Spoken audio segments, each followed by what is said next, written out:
Hello, everyone, and welcome to the Entrepreneur Motivation Podcast. I'm your host, Chris Bello, and I'm really excited to bring a guest who's been on the show before, and I'd like to call him a good friend as well, even though we've never met in person yet. I feel like I know him, I follow his story, and we touch base oftentimes. Schuyler Diehm. So, Schuyler, welcome to the show. If you want to go ahead and introduce yourself to the audience. Yeah, Chris, first of all, thank you for having me back. This is a pleasure. So, for the people who may have not heard the first episode or just want a little reminder, so my name's Schuyler. I'm currently living in Connecticut, grew up in New Jersey. Started a business about 2 years ago, maybe a little over 2 years now, called Early Risers. And the whole purpose behind it was helping people wake up earlier and create morning and nighttime routines, which may sound a little ridiculous if you don't really know much about it, but really helping them kind of structure their day and set themselves up for success. Rather than waking up, rolling out of bed, and letting the day kind of take a hold of you, creating your own day and starting the day off strong with that. And about a year and a half, probably about 2 years into that, I kind of had like a wake up call that I wanted to transition a little bit into a new field. And I'm currently helping men who are overweight lose weight permanently. And I'm helping them do it, specifically the guys out there who have struggled to lose weight in the past, who do the yo-yo or they have the plateau or they can't seem to make the stuff stick. So a lot of the work I do is on that mindset end. It is on the self-discipline and the consistency. And, as Chris may mention, he wanted to bring me on the show, obviously, and we had a conversation about this and felt like it'd be a good idea to kind of share the untold side of things. I know that as entrepreneurs, we sometimes get caught up in looking at other people on social media and seeing how perfect everyone's lives are. And when we're in the dirt and we're just in the ground, like grinding, it can get tough for us because we look around and we see success and it's not always the bigger picture. So I'm on the show. Just wanted to be able to open up, share a little bit about my story and hopefully, share something with someone else that either inspires them or helps them gain a better perspective or allows them to just move forward and feel better about the journey that they're on. So Awesome. And I'm like Schuyler mentioned, everybody, we're going to open up on this episode. We want to talk about the side of entrepreneurship. A lot of people don't talk about. Some people do. They talk about the hard times and when they were eating ramen and all that. And Gary Vee talks about that and Tom Billion and all those guys. But a lot of people just post the good stuff. All of a sudden, their Instagram goes from like, I don't know, their high school pictures to Lamborghinis and jets. And, oh, look, I sold my company for $20 million overnight. And that's obviously how a lot of us kind of, when we start off entrepreneurship, we're like, oh, we're going to get there so fast and things are going to be great. I'm going to quit my job. And then you realize that it takes a lot longer. And we talked about this when you interviewed me on your show. When I quit my job, I was like, I'm smart. I'm going to figure this out super fast. I'm going to be making money. In fact, I had actually started to write a book. When I quit the job, I went to Asia for a month. And on the plane, I started to write the book of how I made it, just to like, law of attraction and like how I became successful. And I was writing a story that hadn't happened yet that I envisioned for myself. So it's kind of funny because I still have that in my Google Docs and I was reading it the other day. I was like, that's not happening at all. that's Um, incredible. but it's something that I'd still like to finish out as I'm writing the story currently. But like one of the things I wrote was my friend and I are doing web development and we're doing like $4,000 a month in a couple websites, to sustain ourselves while we launch our physical product. And of course, didn't do any development at all because we were trying to offer web development, drone photography, like way too much. Um, did a couple mailers, never worked out, didn't follow up with it passionately enough. And then the product too is literally sitting on my desk. I just have a little prototype sitting here and it's kind of half finished and has some issues and basically ran out of money. So I had to get another job in real estate, which is something that people don't talk about either of, oh, I don't have any money and I have to go back and get a job or figure things out. Right. So I can't even, that's spot on. that Like, kind of just wraps up the entrepreneur journey, right? yeah. Similar And stories. it kind of sucks because when you're in that spot, I've only see a couple people do this, but when you're in that spot, most people won't post about their side hustle or whatever they're doing to kind of make ends meet. Yeah. And so people will be out and they have part-time jobs or they're doing something to bring in more income, but all they're highlighting is their super successful business that they've been killing it at. And if you are an entrepreneur and you're just starting off, or even if you're a couple years in the journey and things aren't going as well as you'd like, that's discouraging. Like I experienced that firsthand, like looking around and seeing guys who seem to be crushing it. And maybe they are, maybe they're not, right? But that perception, it's really, really dangerous. You have to be careful when you're looking at this stuff to, For number sure. one, not be hard on yourself, but number two, not take everything like as it seems. Like really think about, okay, well, like I may not know the full story, so why am I drawing a conclusion from this? Right. And I'm really quick to just believe everything I see, right? I think we were just talking before I started rolling the recording that I saw a Steve Aoki documentary on Netflix, and I said his father was the founder of Benihana and super successful, and apparently he never gave any money to Steve at all, which I mean I believe that to be true just from someone telling me on a documentary that it's true. And then someone was saying, "Hey, playing devil's advocate here, how do you really know that he didn't have some money?" And I was like, I mean, I'd like to believe that that's true and that he struggled and overcame that, but ultimately at the end of the day I really don't know. Did he have like 100 grand to start off with or something that I don't? Another example, I guess, Jeff Bezos. Of course, he's accomplished so much, and I'm not going to like belittle what he's done, but I'm pretty sure the number is like $300,000 that his father invested initially when he started the book business, and that's like a pretty good chunk of money, right? Like, I mean, I'd probably find a way to burn it, right? Like, I was just well, going to say it's that. gone.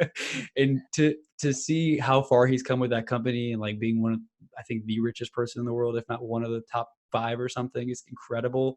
But still, it's like 300 grand. You think about that and you're like, not everyone has access to that kind of capital when they're starting off, or maybe they do. It's just a matter of aligning your mind with people who can invest in your company. Yeah. But people overlook things like that, right? So what are your thoughts on that, Skylar? I think there's two ways to look at it.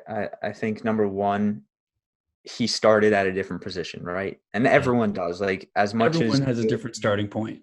exactly, like it would be perfect if all of us started at the same exact baseline and we could see like who could outwork who. But Right. that's not how it works, right?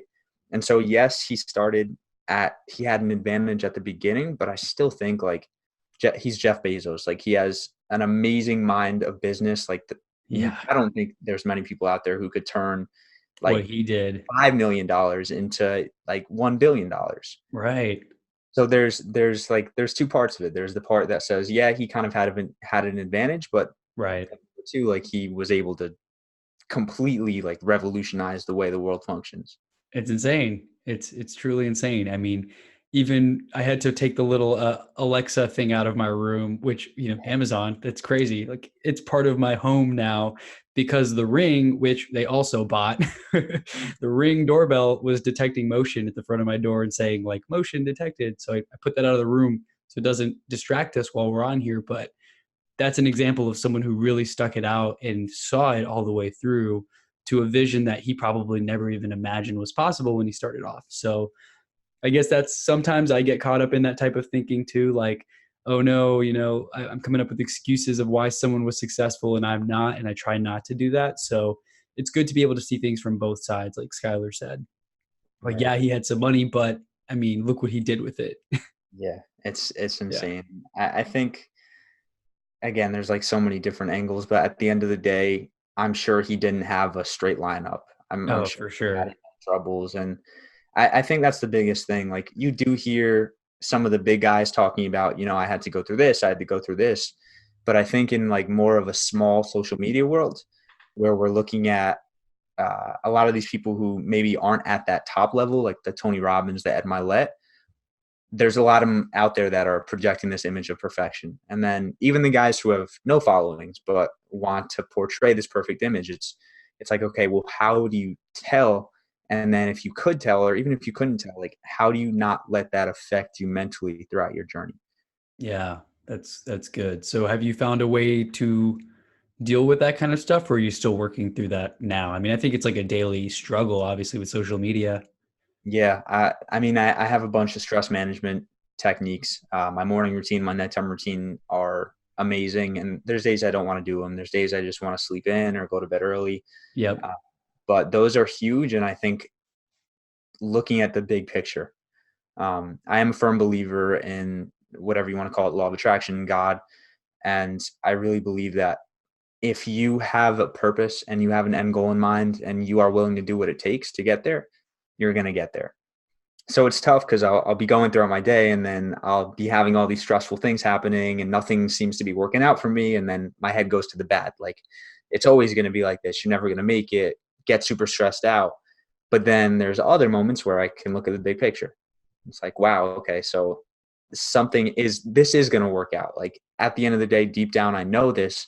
So when these things happen, it's like, why am I stressing when stress is going to do nothing for the situation? Like, I'm still Right. in the same exact spot, whether I stress or not, whether I want to think things are going to go well, whether I think everything's going bad, like, I'm still in the same exact spot. So true. And I think I heard a really cool line. It's something along the lines of the best remedy for stress is action. Mm. Because if you let it paralyze you, which I've done before, where I've been so I usually don't get stressed. I don't freak out about stuff often, but it's been more lately where the financial obligations of like having a mortgage and then having quit my job and having left a job that had pretty good benefits and pay for 20, I guess I'm 29 years old now, to date myself. But like now I've got those financial stresses and bills that have to be paid. And if I don't close this deal or something falls apart, then it's kind of, got to put my tail between my legs and ask my parents if they can help me out. Or I constantly still struggle and wonder, should I delete stuff on LinkedIn and not look entrepreneurial and get a job? Or do I go all out and commit and post my podcast on there where everyone that I used to work with can see that I'm, speaking the life that I'd like to have into existence and sharing my episodes and stuff. So I still have that. Like I posted a video the other day on LinkedIn and I was like, should I do it? Cause then I don't know if I'm gonna be able to get a job if I want to later. Um, it's kind of bad to think like that because I'm not letting myself fully commit to what it is that I want to do. Absolutely. I think that all amazing points there. And at the end of the day, it is really thinking about, what do I want out of this life? And there's always going to be struggles. And I think, like, the big thing that we were talking about before this episode and the purpose for this episode was that, things aren't always as they seem. And, other entrepreneurs out there, they have a dream, they have a vision, they have a goal, and they're going through some stuff right now. A lot who are going through things way worse than me and you, and Yeah. then a lot that aren't. But either way, like, when we look at it as like the victim, like, oh man, this is like, things aren't going my way, yada yada yada, it kind of disempowers us. And it's a constant struggle. Like, I'm not talking from a point of like, I've figured it out, obviously, but We're like, still just working on figuring it out. exactly. And just knowing that, like, logically understanding the stuff and then being able to, even in those moments where you feel super low, pick yourself up out of it and Yeah. remember you're doing this for a reason. And like, one of the biggest things I'm scared of is going back to a 9 to 5 in an office job. Like, Yes. I'm never Same doing here. that again. And like, in those moments where things are low and maybe a bit of fear comes in, like, am I going to have to do that? I do just remember, like, this is for a reason. And a big thing that is helpful is being able to talk about it with someone. Like, it's been great kind of chatting with you off For the air, sure. just Yeah, because because. we both thought each other were killing it right on social media, but then deep down we're admitting to each other that not quite as much as people think, right? Exactly. And Yeah, it's tough because I don't want to be that person to put out that perfect life. But with right. social media, it's so hard, like, especially if you have a business, because who are you to, you want to work with clients, you want to help people, whatever your business is. And then if you're broadcasting on social media, hey, not doing so well this month, Struggling, like, yeah. what client is going to be like, oh, that's the person I want to work with. That should be He's my coach. Yeah. Yeah, exactly. Exactly. But I think at the end of the day, like, there needs to be conversations like this. I totally agree with you, and it's tough too because we were talking about this too off air. Is how much do I share? I don't want to dive so much into the financials and like how much I owe my parents and stuff. Like they've lent me things towards my ideas and goals when I didn't have that source of income. And we were just talking about it before. Like I was calculating with my dad because I had a one number on my spreadsheet of what I owe him or my parents, my mom and my dad, and then his little thing was a little bit higher, like 15 grand higher. And I'm like, whoa, I didn't, I forgot about that. I forgot about that. It's really added up a lot faster than I expected. And I feel bad because now it's been like, a year or two since that money was lent and I haven't been able to pay anything back yet because I'm not quite making enough to sustain my burn rate, my mortgage, my expenses, as well as pay them back with like interest or whatever. So it's things like that that are tough to talk about, and I'm not going to post it on my, hey guys, I owe my parents this much money. I'm Yeah. not posting that as a post on Instagram, that's for sure, but I like to post it more on the stories and the real day-to-day stuff for those who actually check it out. So uh, everyone listening to this podcast audience gets to see a little into our vulnerability, I guess. Yeah. And like I said, like it's good. It's good to be doing this stuff. And I think that Yeah. not enough people are having these conversations. But like you said, at the same time, there is a line. Like a couple months back, I have a good example. I posted I have a Facebook group, and I posted in it because things were not going well, and it was a group for entrepreneurs at the time. And I was like, you know what, I want to share my struggles a little bit, open up. And I went into like way too much detail. I was like, I want to share that things aren't perfect. Like I've been spending the past week just like crying, like things aren't working out. And then I had a conversation with a buddy after, and he was like, like you meant well, and that's great.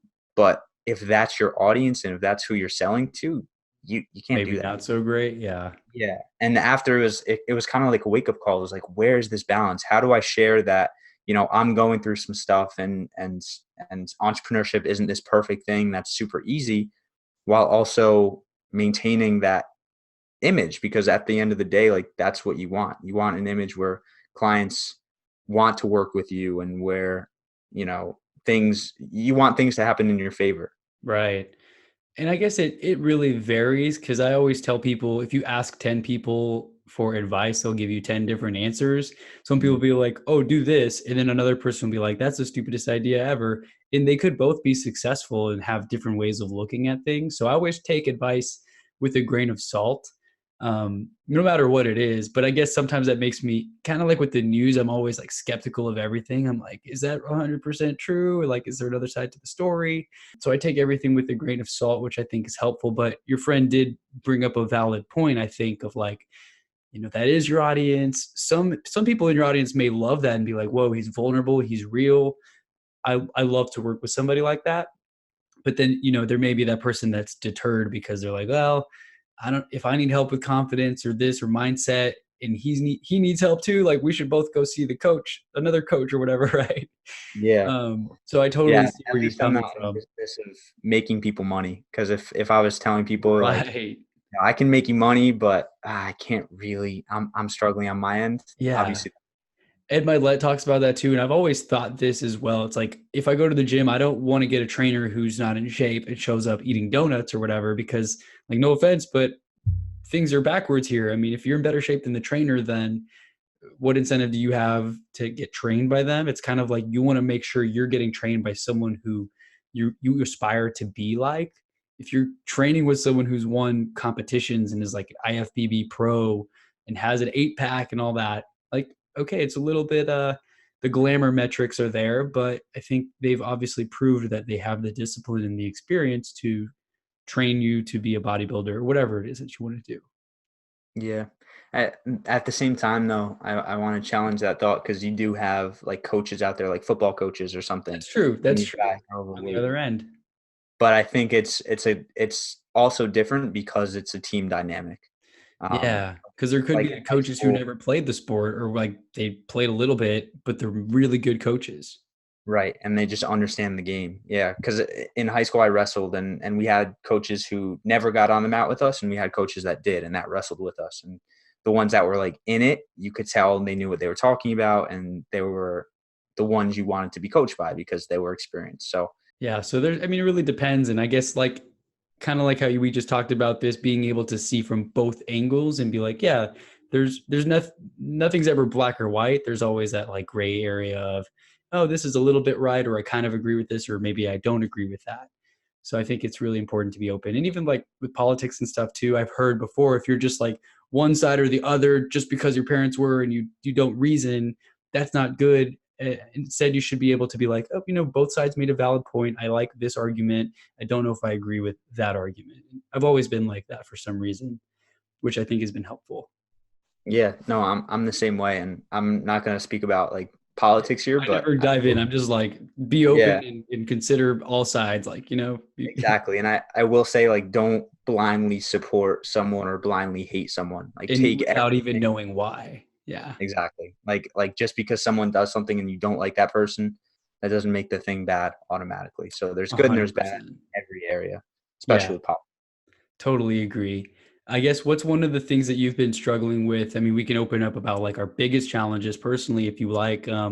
What's one of the biggest things other than kind of figuring out what it is that you want to dive into and really focus on, like for your niche and your audience and stuff? Because I haven't figured that part out either myself.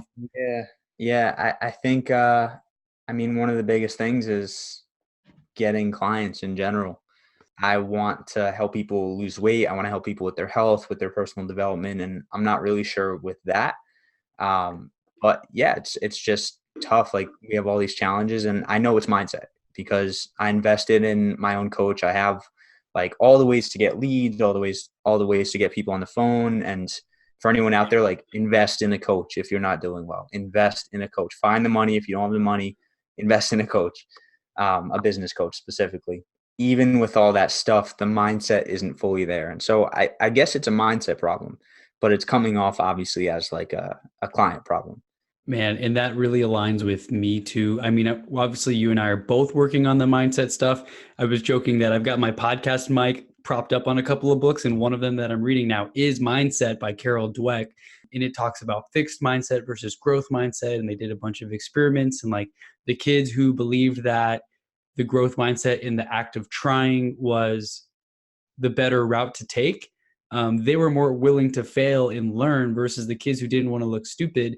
They were willing to not learn just so that they can like not look dumb in front of the class.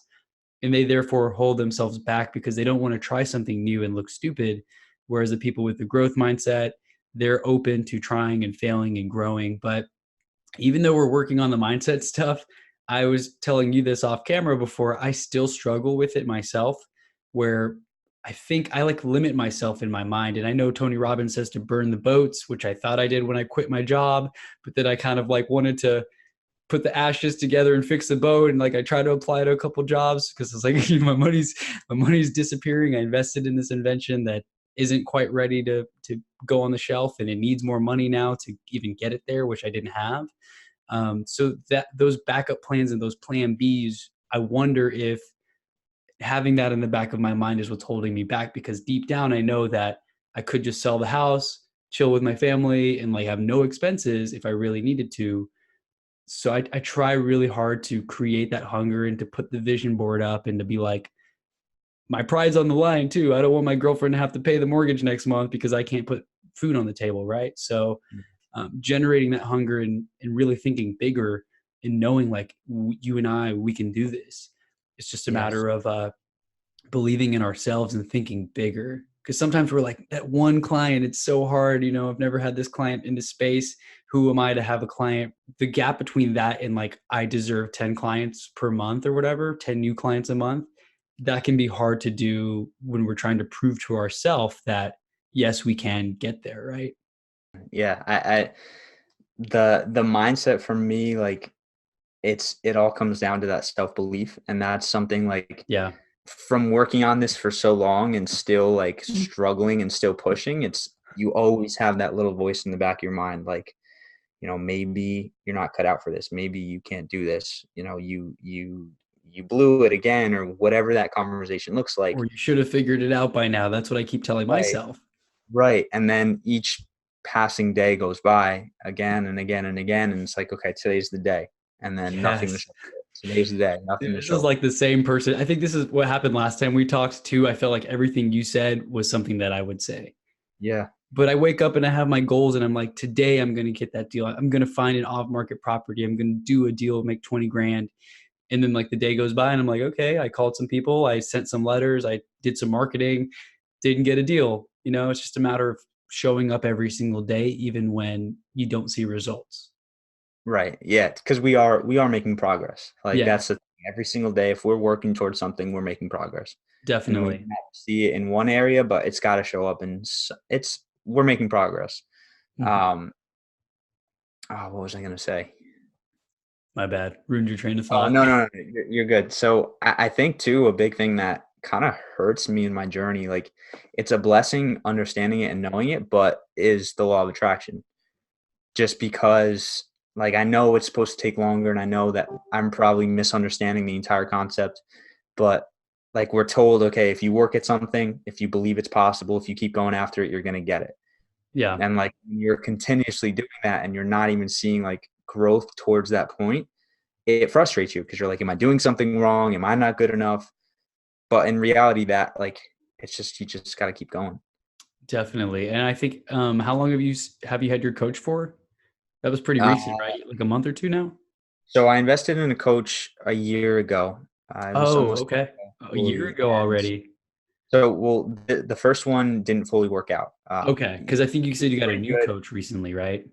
Yeah. So I had one a year ago, a business coach, and he was, pretty good at what he did, but he wasn't fully aware of my niche. And I was kind of going through my stuff at that point. Yeah. So that didn't fully work out. But then the second coach, it's been about like 7 weeks now. Okay. Awesome. So how often do you meet or talk or check in? So we have it's a group coaching program. So we have Awesome. 3 calls a week, 3 group calls, and then we have a couple individual calls scheduled throughout. And if I ever wanted like a one-on-one call, I'll just have to reach out. So like the full program, it's a really, really good program. If anyone's interested, like reach out to me so we can talk more about it. But that's helping me a lot. And I know if I'd never invested in a coach, like I would not be in a good place right now. Right. Like even if a lot isn't showing for me in one area, I think mentally I'd be in like such a worse area just because I would start being like, I thought I had this. Am I not good enough? I would have all this self-doubt. So having that support system has been really helpful. Just like having someone to kind of work through stuff with me. And if I have a specific question or an area where I feel stuck, having someone else from an outside point of view be able to address that has been really, really helpful for me. That sounds extremely helpful. I've thought about a coach a few times, and I'd really like to get one. I know it's kind of like finding a virtual assistant where you probably have to try a few before you find the one that you really click with. But even then, like I have a VA that I love and he does great work. Sometimes I struggle and I'm like, okay, I don't even know what to give him this week. So it's literally at the point where 3 or 4 weeks pass and I'm like, dude, I'll just reach out to you when I need some help because right now I'm not even sure what to outsource to you because I feel Mhm. like I still need to do some of this stuff myself. And I don't have a problem giving over the reins or whatever, but like with the local market, for example, Houston, where I live, and I'm in real estate, I think it's important to have that personal touch of like, oh yeah, I went to the restaurant down the street from your house that you're looking to sell. He may not be able to have that level of connection calling out of the Philippines where he lives. Um, but in terms of a coach too, sometimes I struggle with like, how do I know they're going to be the right coach? Does it need to be a real estate coach? Because otherwise, if it's just mindset and the guy's never done a real estate deal, am I going to be getting the right coaching? One thing that's really helped me, and I know you said it looks awesome that we have this mastermind group that meets every 2 weeks in Houston that my friend and I started, and it's been like 10 or 12 people. Sometimes it's like 5 people show up, but that's been amazing just to get in a room with like-minded people for me, like just how you and I are venting here and having this like free therapy session that will hopefully help our audience a ton. That allows us to talk in a group. And I remember a point where it was a pretty low point. The investment company that I worked with for a year, I decided to part ways from them, and I was going to focus on getting my real estate license, which I've done. And in that period before I got my license and when I really couldn't do off market deals because I kind of have a non compete, so I didn't want to like step on toes. I was asking them like, what do you guys think I should do to make some money while I'm waiting to get my license and do some deals? Like, should I drive for Uber or like should or Lyft or Postmates? Like, what do you guys have any ideas at all? Because I want to make some money, and I was very scarce minded at that point. I was like, I don't even know what to do. I don't want to try to make websites or do anything like that because like there's so many people who are good at that and that's their niche. So that's where I really struggled, and it was awesome to have their motivation. They're like, dude, Chris, you know real estate, you've been in it. Focus on getting your license, and then you're gonna hit the ground running with clients. Which now, like we were talking about, I've got a whiteboard full of people who are kind of like good leads and just trying to push them towards the finish line so I can get some commissions. But I think that that's a whole long-winded way of just saying to surround yourself with people in similar situations that are working towards similar goals, because they're going to be able to understand you and help you push through when you've got those mental hurdles saying like, can I do it? Like when I'm sitting here by myself with my dog looking at me, should I be working at a corporate job right now? But when you and I are on this call and like totally feeling the same way, it helps me understand like, no, we're working at this for a reason, because this is the life that we want to have for ourselves, or at least we're working towards a life that we want to live.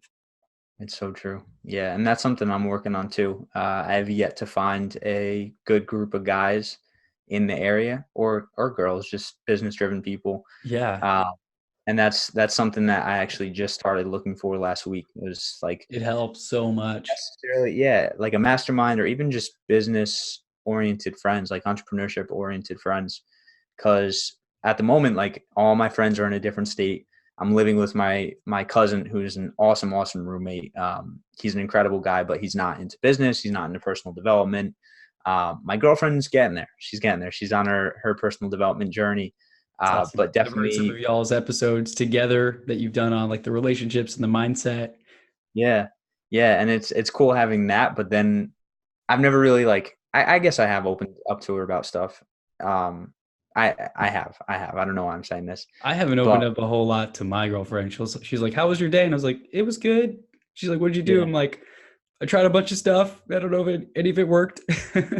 It's different. I think I need like business driven guys in my life, just to connect with and network with and share with and push each other. Because I have like accountability partners and everything with people I'm connected with online, which is great. Like it's always great to be talking, like especially a conversation like this. Yeah, but Uh, it's easy to lose touch too, right? Like I might take 2 days to reply to that message on Instagram, or it might go 3 months before we have a face-to-face video call. exactly. And so like with a weekly mastermind in person or something with like minded people, it doesn't have to be a mastermind. There's a Yeah. lot. And I guess I call it a mastermind. It's more like a little meeting of similarly minded people. We've got everyone from someone who just quit their job when they're making six figures a year in medical sales and got tired of it, basically, just the corporate culture. And we have people who were the ones supporting me saying that get your license, you're going to do well. And at one point when they shared their story, like these two guys I'm thinking of specifically, one guy was like, dude, I couldn't pay my electricity bill. Like my lights were off. And now 5 years into the business, they've got 3 locations in Texas, different cities. They kind of have like a franchise thing going on. They just closed on a new property, like new ground. They're going to be building like a commercial warehouse gym. And they're just like now dominating. And it was awesome to be there hearing about the time he couldn't pay his electricity. And it was relatable in a way where I'm like, look, there there is hope. Others have gone down this journey. I'm not Yeah. alone. And I think that's huge. And a lot of people are good at doing that is when they've reached that financial success, they have no problem types of times. But when you're going through that, like it sucks to talk about. Like I don't want to share Yeah. this type of stuff with other people. Like this is something that I want to keep my head down. I want to work. I want to be able to be from a successful place financially and say like, yeah, I was going through some stuff, but I don't want to talk about it while I'm in it. Like I want to get past it, you know? Right. And that's like the biggest problem too with me in real estate, where people's like, how's the business going? And I'm like, I don't even know if you can call it a business, honestly. Or whenever they're like, how's your real estate company going? I'm like, dude, it's just me. It's not really a company. It's just me answering my phone and trying to make stuff happen, and I'm showing up. But I still have the identity crisis of like, can I even call myself like a real estate entrepreneur? Because I don't feel like it. I feel like I'm a entrepreneur. Is that the right word? Right? Yeah, yeah. And we all have that. And then eventually, like someone was just messaging me today, like, dude, you're killing it. Like, how long have you been in real estate? What do I need to do to get to your level? And I'm like, I've just been posting about it for a year or two. And so it looks like I am doing a lot and taking a lot of action. And those are obviously starting to pay off now over time, like the compound interest of the work that I've put in over the last year and a half or two. Yeah, and I think that's just how it's gonna be, the compound interest, and at the Always. end of the day, like, we just gotta keep our head down and keep pushing through. Uh, Absolutely. you mentioned, you don't feel like there's sometimes where you don't feel like an entrepreneur, and I think that's a big barrier. Like that's something I experienced too. And I think when, like, you hear a lot of people say they started this business and so they felt like they were legit. They dressed up in like a full suit, right? And they Yeah, played that entrepreneur. And it's really interesting when it comes to like the law of attraction, how that plays into things. But it can be discouraging when you don't feel like things are legit and when you feel like, you're not where you think you should be. it can be. I'm facing that too. And I meet people and I add them on Instagram and I see they have entrepreneur in the bio and they embrace that title. And I know other people talk crap and they're like, oh, everyone's an entrepreneur. They just throw a watch picture up on Instagram and then put the title. And so I don't want to be that person. But then at the same time, sometimes I wonder if like me not embracing the title makes me less of an entrepreneur. And even my podcast is called Entrepreneur Motivation Podcast. So I'm kind of like calling myself an entrepreneur in a way, but I constantly have identity crisis of like, I'm trying to be an entrepreneur. I don't know if that makes me an entrepreneur. I guess maybe it does, but Yeah. Yeah, yeah, no, I mean, if you're working on starting something where you create your own financial success, you're an entrepreneur. I And it may agree. I not feel agree. like it, and like I'm in the same exact boat, but I think at the end of the day, for anyone out there like going through this type of stuff, you have to identify with who you want to become, Yeah. and you just have to keep going. Yeah. Cause if you don't start to embrace that identity, you're not going to become that identity. Exactly. So when you say you're a food blogger or a travel blogger or vlogger, you've got to take the steps required and start to, let people know, introduce yourself as that so that they know, oh, he's a fitness addict or whatever, a travel blogger. And it holds you accountable because when you tell someone you do that, you've got to do the actions to show that you're doing that actively instead of like, oh, I'm a travel vlogger. I don't have any YouTube videos, but I have a camera at home. Yeah, Yeah. I'm curious, do you ever catch yourself kind of thinking small? Like All thinking the like, time, man, all the time. so I'm reading a book for the second time now. I read it like right when I started my personal development journey. It's called The Magic of Thinking Big. I need to reread that. I read it like, or I listened to it on Audible like 3 years ago when I still had my day job. So Yep. I need a refresher. So you're reading through it again? I'm reading through it. I'm on like chapter 4 or 5 now, and it's definitely cool to see from like a new perspective. Because Yeah, when I started, it was, yeah, think big, like I'm going to do great things. But then when you go through the trenches and you're constantly trying to struggle through stuff, you forget that stuff. you And do. so it is a great reminder to just keep your sights high and to think bigger and to try to be bigger. I love that. And that's a huge tip for everyone in the audience. I'm the kind of person, for some reason, my girlfriend can watch the same movie like 5 times in a month. And I'm like, I've already seen it. I don't want to watch it again for like 5 years. And I felt that way with books too. Like, oh, I've already read it before 3 years ago. But now most of the books on my bookshelf I've read 2 times. I think I've even read a couple 3 times. And like you said, at different points in life, it's kind of like reading the fortune cookie.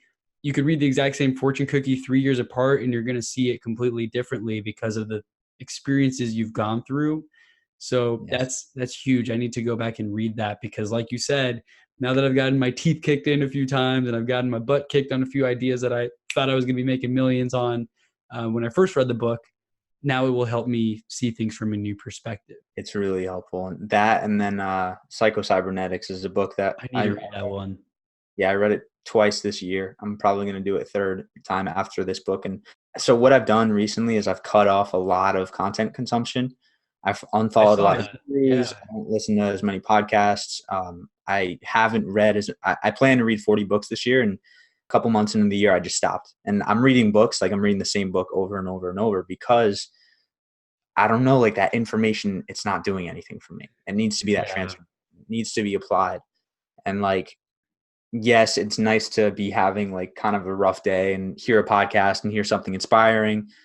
But like at the end of the day, if there's stuff you're not applying, like you need to kind of take a look at what you're doing because, it can feel like you're moving forward when you're consuming information and you're learning stuff.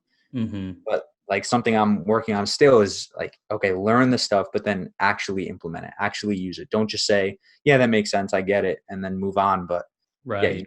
use what you learn.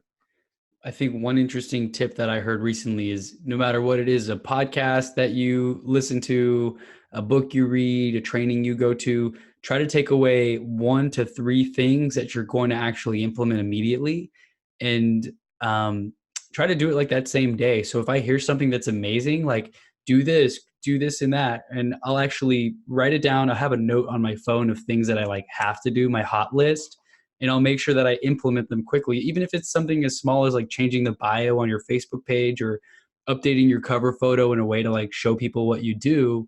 I actually implement it right away, because otherwise you can end up being one of those people who consume a bunch of content. You're like, oh, that sounds like a cool idea, and you don't take any action on it, and it doesn't Yeah. ever benefit you, right?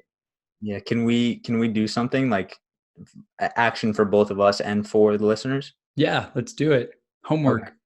All right. So I think I want to challenge myself, you, and the listeners that at the end of the day, before you go to bed, what I've been doing is a gratitude exercise of like recapping the day, what things went well. But I want to challenge people to really reflect on the day in a sense that number one, you take note of the good things. And then number two, you take note of the bad things and you reframe them. So instead of, this happened and it stressed me out and, that stinks and I'm a failure and everything like that. Like look at that and reframe it in a way that works for you. So like if you had a moment where, you said you were going to go to the gym and you skipped the gym, okay, reframe it. Well, why did you skip the gym? How can you prevent it from happening again? Or what does that show you that can allow you to improve? Or what does that show you that maybe it's a good thing?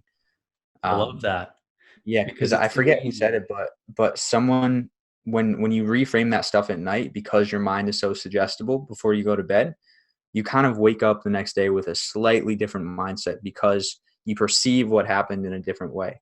Yeah, and I've also heard it that when you think about problems before bed, you kind of solve them in your dreams or at night, because your mind goes to work in the subconscious thinking about the solutions to those problems.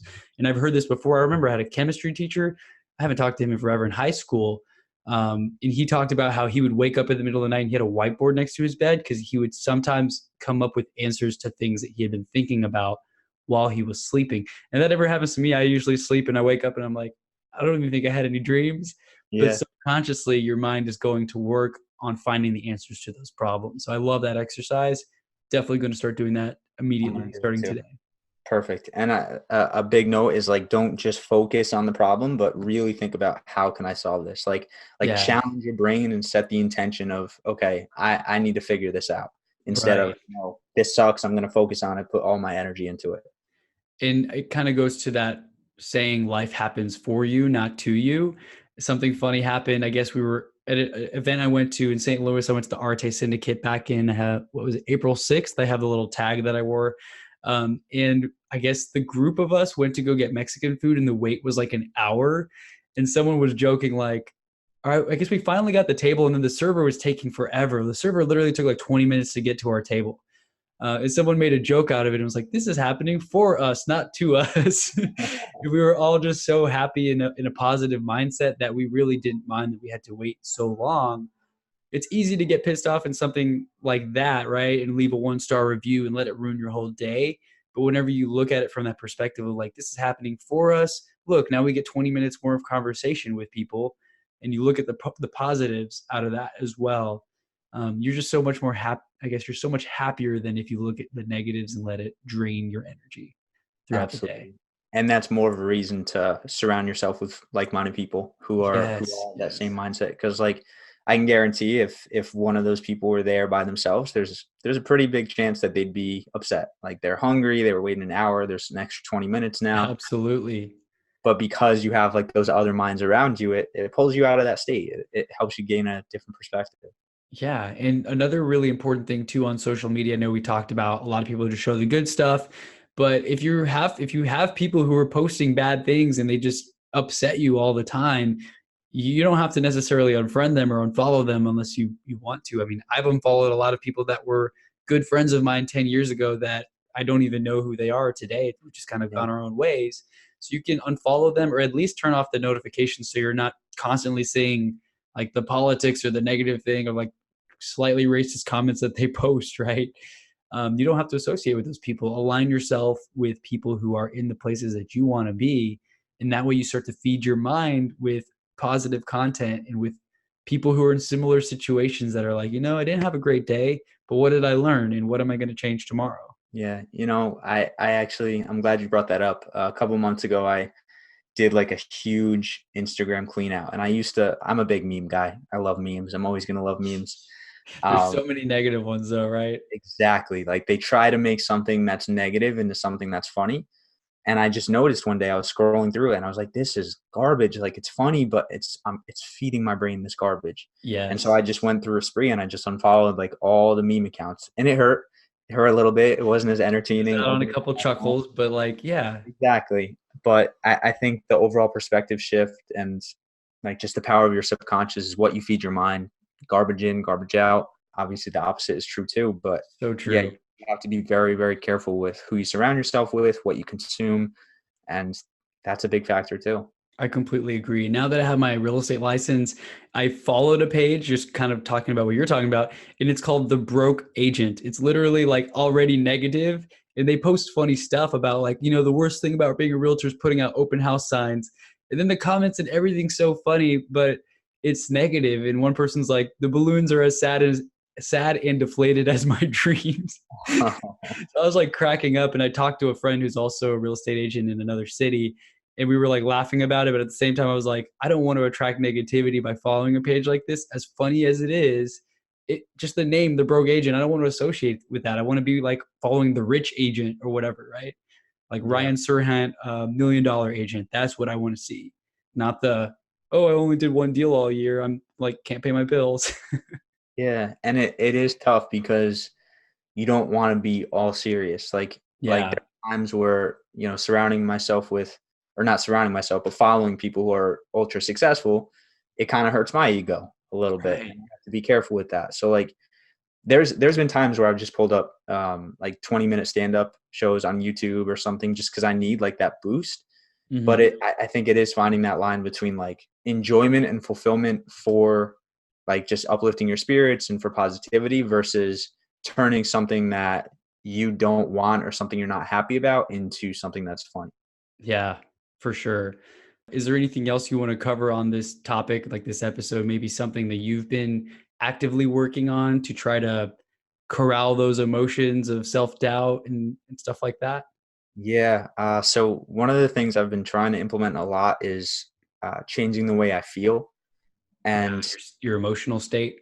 yeah, and not trying to not focus on an emotion, but turning my focus to a new emotion. So if I find like I catch myself in a thought pattern where I feel like it's been a long day, I'm stressed, trying to place myself into like, okay, how would I feel if this day was perfect?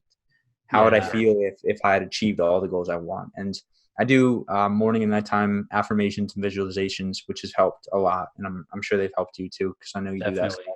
I've been doing daily morning and night meditation for 10 minutes each, and it's helped so much just to clear my mind, stop thinking about anything good, bad, indifferent, like just let my mind be, right? And kind of take a Yeah. break.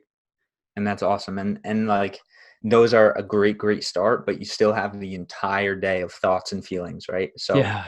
Yeah. that's what I've been working on is taking those moments where I catch myself and I'm like in that thought pattern where I don't even know what's going on. Like I could have driven 5 miles and had no idea where but Yep. when you catch yourself, it's kind of like, okay, how would I feel if things were going perfect? How would I feel if I was in this spot? And like regardless of whether or not you believe in the law of attraction or anything like that, like that still makes you feel better.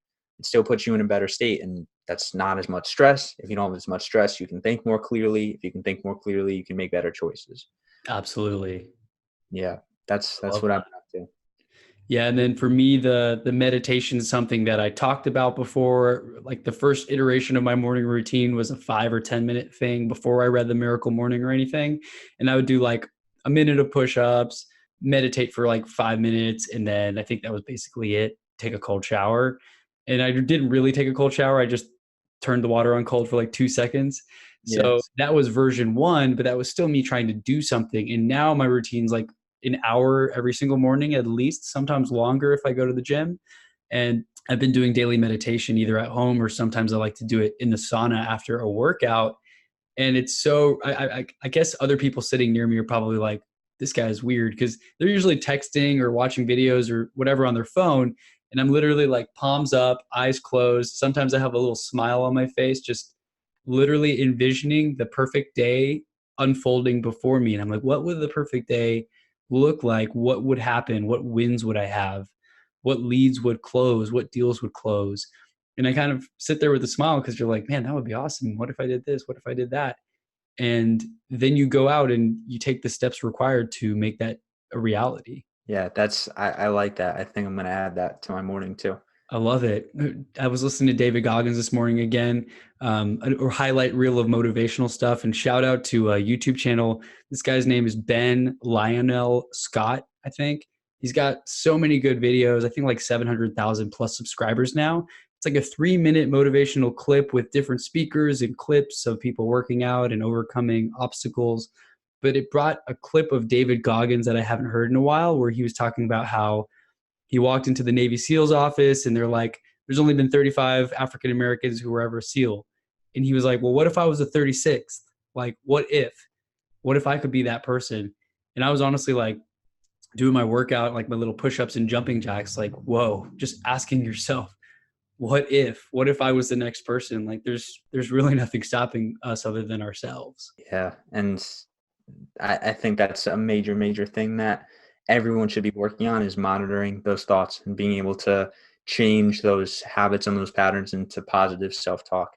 Yeah. Like, I can do this. I can have a great day. And, even if it's not my definition of a great day, I can redefine that and I can make it a Right. good day. That's so powerful. What is it? Thoughts create things. Is that the way the saying goes? Thoughts are, why am I blanking? Kai Green, right? Yeah, I Thoughts, can't.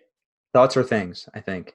Thoughts are things, or even thoughts turn to actions, actions turn to change or something. I don't know. There's all these awesome quotes and ways of going about it, but it can be really tough. And I know we're both at that same spot right now where we kind of limit ourselves sometimes. It's hard to believe that something's possible that we've never accomplished yet. That's my biggest challenge now. Yeah. And it just holds me back where I'm like, we may be doing the same amount of work to make like $500 as we could do to make like 50 grand if we just focused on a bigger problem or like thought that we're worth more, right? And that can be so hard to make that jump because we're like, oh, I can't be charging that kind of money. Who am I, right? Right. No one's going to pay that, but people do that all the time at that level. People pay 50 grand to be in a mastermind for a year. Yeah. And I think that that book, Magic of Thinking Big, it's doing a good job. Yes. And I think that's a great read. I need to read that. And I'm finishing up Mindset now too, which is really helping me see things from the growth perspective. I have a quote here. I can do anything I set my mind to if I'm willing to pay the price for greatness. Mm. Sometimes I ask myself, well, what is the price for greatness? Am I taking the right steps? Like, does this count as the price or am I not doing enough? I don't know. Yeah. But asking yourself that and staying conscious of what it is that you want, I think that's step number one. And then putting in the work is step number two. I think evaluation is a big thing too. Step number 3, like evaluate what you did, see if you can adjust and Yes. move forward from there. And the thing is, if you don't have goals or track goals, it's hard to do any of this. So it starts with figuring out what you want and then setting targets and ways to get there, and then course correcting, maybe adjusting the goal a little bit if you need to, which are things that we've all done and we've talked about, at least you and I together. Man, well, this has been awesome. We talked about a lot of stuff. I don't even know what exactly to put in the show notes for this one. What would be one key takeaway that you want the audience to just, I mean, other than the thing like the homework of what to do tonight of shifting your thoughts from like, this was bad. What would be your key takeaway that you want people to remember? Oh man, we covered a lot, but I think the biggest thing is stay focused on what you want. And when you're looking around and you're seeing everyone's perfect life, like always keep in mind that that's not always how it is, and everyone's going through their own struggle. Yeah. And if you have a bad day, that doesn't make you less of a person, that doesn't make you less successful, that doesn't make you not cut out for entrepreneurship. Like that just makes you a person. Everyone has a bad day. Yeah, so I think ultimately just staying focused and remembering that there's ups and there's downs on this journey, but if you keep going, like there's no way you're not going to succeed.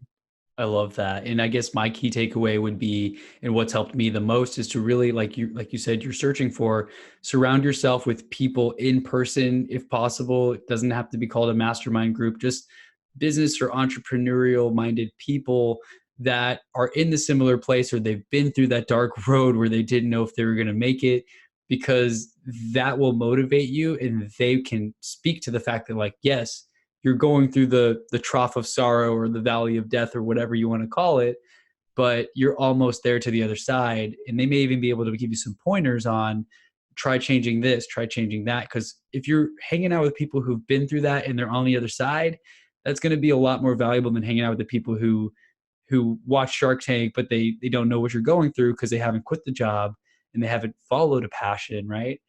And not to hate on people with jobs, I'm sure they have passions too, but it's Yeah, not quite the same when they've got that constant paycheck versus you've got to perform or you're not going to make any money, right? Those are two different realities completely.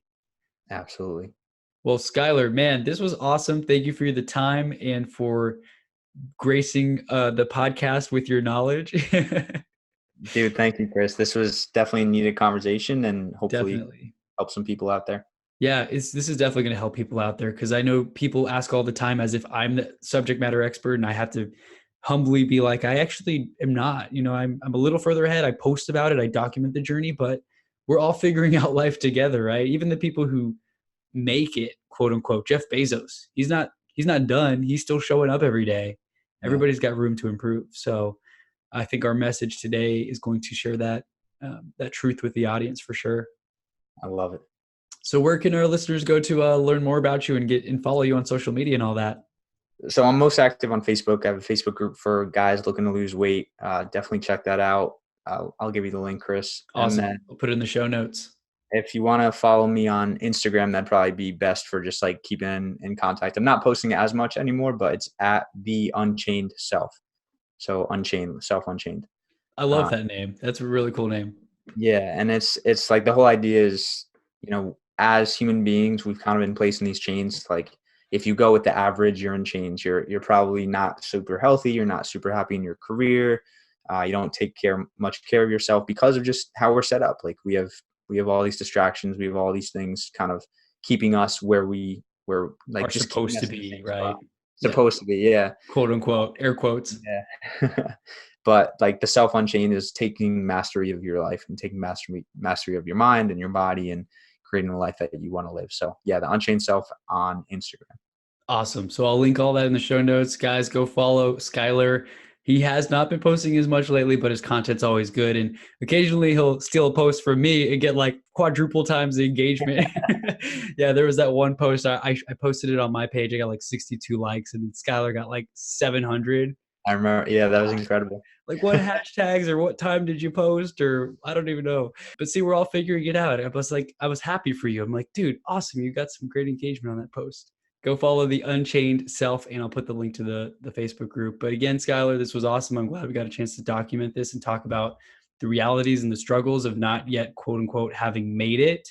And I feel like even if we do make it and it looks like we make it at some point in time to somebody else, deep down, we're always still looking for the next level. Absolutely. We'll Thank you, keep Chris. on pushing Appreciate it, there. man. Yeah, Yeah. man. Always great having you, dude. We'll have you on here again soon. Awesome.